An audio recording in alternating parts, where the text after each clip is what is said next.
Kita ke informasi lainnya, pemirsa. Kader Partai Demokrasi Indonesia Perjuangan penuhi panggilan penyidik Bareskrim Polri guna pemeriksaan terkait kasus dugaan fitnah dan pencemaran nama baik yang dilakukan Menteri Koperasi Budi Ari Setiadi. Dalam pemeriksaan hari ini, Angga Nugraha sebagai pelapor dicecar 29 pertanyaan oleh penyidik. Selama pemeriksaan, Angga menjelaskan 8 bukti-bukti yang diserahkan ke polisi terkait laporannya terhadap Budi Ari Setiadi. Sementara itu, ia juga mengaku siap jika kembali dipanggil untuk memberikan keterangan.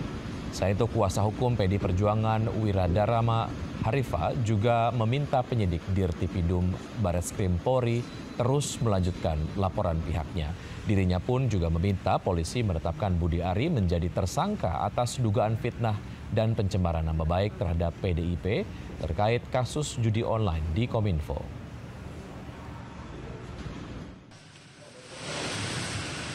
Dalam pemeriksaan tadi memang ada 29 pertanyaan yang ditanyakan kepada saksi pelapor bahwa terkait lebih fokus kepada isi percakapan itu, ya. Isi percakapannya itu mana yang mengandung yang menurut pelapor itu yang menjadi fitnah dan pencemaran nama baik. Nah, tadi itu sudah kami jelaskan semua. Tenang ya Pak ya. Ya. Tapi kalau tenang jangan fitnah sana sini Pak.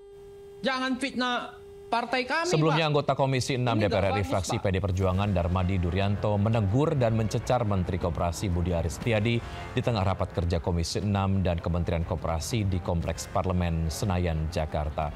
Darmadi meminta Budi Ari tak memfitnah partainya sebagai mitra judi online.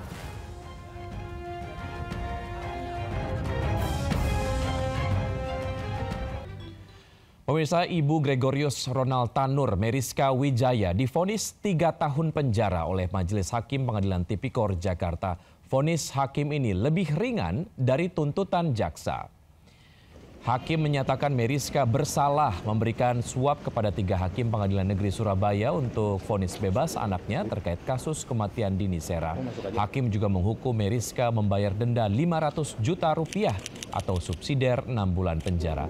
Vonis ini lebih ringan dari tuntutan jaksa yakni 4 tahun penjara dan dituntut membayar denda 750 juta rupiah subsidiar 6 bulan kurungan.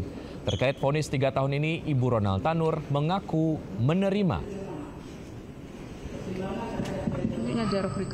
Menjatuhkan pidana terhadap terdakwa, oleh karena itu dengan pidana penjara selama 3 tahun dan denda sejumlah 500 juta rupiah dengan ketentuan apabila denda tidak dibayar maka diganti dengan pidana kurungan selama 6 bulan.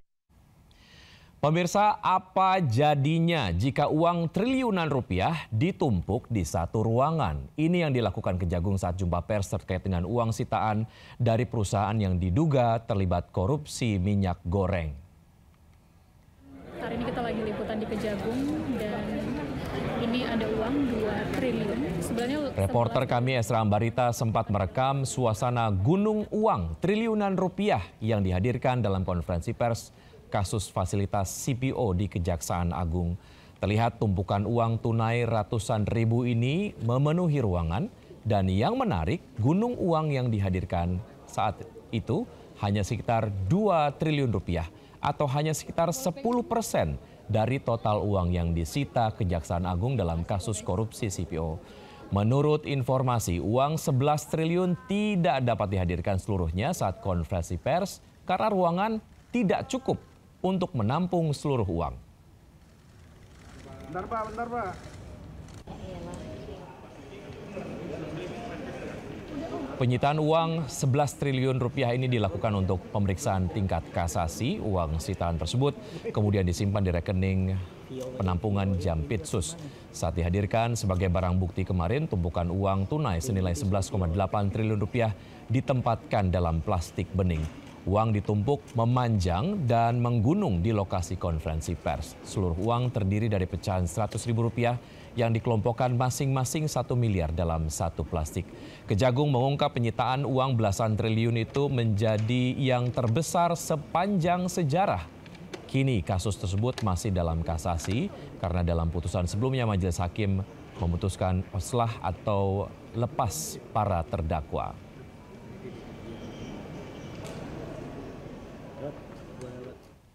Informasi lain pemirsa, sejumlah warga Indonesia menyambut Presiden Prabowo Subianto saat tiba di Rusia. Saat Prabowo menyapa, ada anak kecil minta Lego ke Presiden.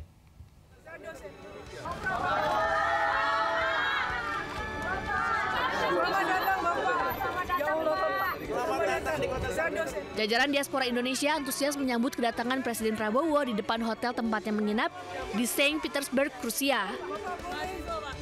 Ada PMI, ada diaspora, ada mahasiswa. Presiden pun menyempatkan diri untuk menyapa langsung para warga Indonesia yang menantinya. Presiden Prabowo sempat berbincang dengan seorang anak dari diaspora Indonesia. Anak laki-laki ini meminta Lego kepada Presiden Prabowo. Ganteng sekali. Makasih. Bapak izin mahasiswa dari Papua. Jangan dorong, Re. Ayo, Presiden. Katanya mau Lego. Lego, you want Lego? Yes. Okay. Hey. Get this boy Lego. Yes, sir. Yes, sir. Terima. Momen ini langsung disambut tepuk tangan dan sorakan hangat dari WNI.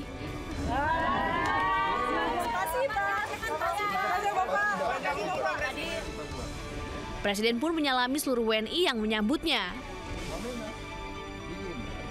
Jajaran Menteri Kabinet Merah Putih juga ikut menyambut kedatangannya. Di antaranya Menko Perekonomian Erlangga Hartarto dan Menteri Pertanian Amran Sulaiman. Sejumlah mahasiswa dihalau pas pampres saat wakil presiden melintas di Kota Blitar, Jawa Timur. Mereka dihalau petugas setelah membentangkan poster kritikan terhadap Wapres Gibran yang sedang melintas. Video amatir merekam saat 3 mahasiswa dihalau petugas keamanan wakil presiden Gibran Rakabuming Raka. Dalam video amatir yang beredar, petugas tersebut menyita poster yang dibawa oleh mahasiswa tersebut. Kapolres Blitar Kota Kompol Subiantana menyatakan pasca insiden tersebut, 3 mahasiswa tidak ditahan dan diminta pulang. Ya, informasinya mahasiswa itu membawa poster mau menerobos rombongan itu sehingga dihalau untuk diinggirkan. Gitu. Kalau untuk ketentuan pengamanan memang harus steril ya untuk apa? Ya kalau VVIP kan harus steril, kan tidak ada benda kan gitu. Kalau isi dari posternya itu apa sih, Den? Wah, saya tidak tahu nanti posternya itu isinya apa. Yang jelas kan ya namanya orang banyak kan kita tidak tahu. Di Blitar, Jawa Timur, Wakil Presiden Gibran Rakabuming Raka berziarah dan melakukan tabur bunga ke makam Presiden pertama RI Soekarno. Wapres Gibran ditemani Gubernur Jawa Timur Khofifah Indar Parawansa. Gibran mengenang Soekarno sebagai tokoh yang banyak memberikan dampak besar bagi kemerdekaan dan pembangunan bangsa. Dalam kesempatan itu Gibran juga berdoa di pusara Bung Karno.